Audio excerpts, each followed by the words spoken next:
Hello guys, good morning. இன்னைக்கு day 7 of being hard challenge. As usual 5க்கு எழுந்து வெளில போய் தண்ணியில் கை வைக்கும் போது தான் எனக்கு ஒரு ஞாபகம் வந்துச்சு. தையல் தரையும் குளிரும்னுவாங்களே, அந்த மாதிரி குளிருச்சு.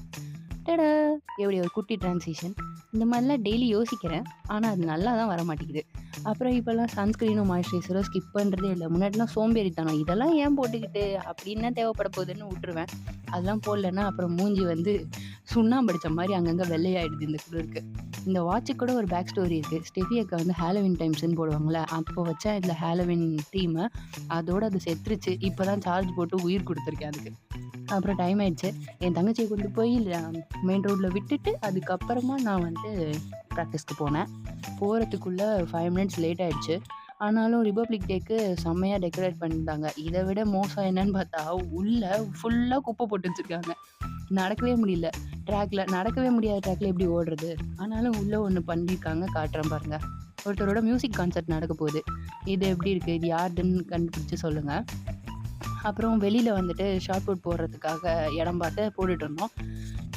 மொத்தமாக அந்த இரும்பு 4 கிலோ போடணும், 6 மீட்ரு. நான் இன்னும் அதை அச்சீவ் பண்ணல. 5ல் இருக்கேன். 6 அச்சீவ் பண்ண சொல்கிறேன்.